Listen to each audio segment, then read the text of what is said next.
સમાચારોની તો ભરૂચ ખાતેથી વિગતો પ્રકાશમાં આવી રહી છે, જ્યાં ભરૂચમાં અસામાજિક તત્વો બેફામ બન્યા છે અને આમોદ પોલીસ મથક નજીક જ અસામાજિક તત્વો દ્વારા મારામારી કરવામાં આવી છે.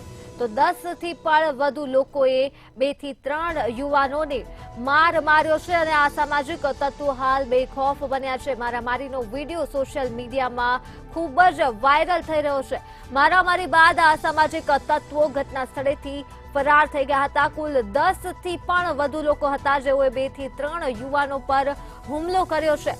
તો ભરૂચથી આ મામલો સામે આવ્યો છે, જ્યાં સામાજિક તત્વો કાયદાથી બેખોફ બની બેફામ રીતે મારામારી કરી છે અને આમોદ પોલીસ મથકની નજીક જ આ મારામારી થઈ છે, જેમાં 10 થી પણ વધુ લોકોએ 2 થી 3 યુવાનોને માર માર્યો છે. ત્યારે મારામારીનો આ સમગ્ર વિડીયો સોશિયલ મીડિયામાં ખૂબ જ વાયરલ થઈ રહ્યો છે. તો મારામારી કર્યા બાદ આ તમામ અસામાજિક તત્વો ઘટના સ્થળેથી ફરાર થઈ ગયા હતા. આ મુદ્દે જ આપણી સાથે સંવાદદાતા વાસુ પરમાર ફોન લાઈન પર જોડાયા છે. જી વાસુ, અસામાજિક તત્વો બેફામ બન્યા છે ભરૂચ ખાતે, શું છે સમગ્ર મામલો? જે ચોક્કસ ધર્મી જણાવી દઉં તો ભરૂચના આમોદ તાલુકામાં અસામાજિક તત્વોનો આતંક મચાવતો જે વિડીયો છે તે સોશિયલ મીડિયામાં વાયરલ થયો છે.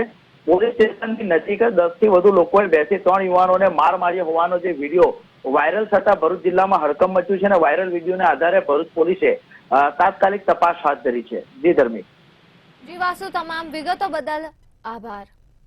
તો ભરૂચ ખાતેથી આ માહિતી મળી છે, જ્યાં અસામાજિક તત્વો બેફામ બન્યા છે અને કુલ 10 થી પણ વધારે અસામાજિક તત્વો દ્વારા 2 થી 3 યુવાનોને માર મારવામાં આવ્યો છે.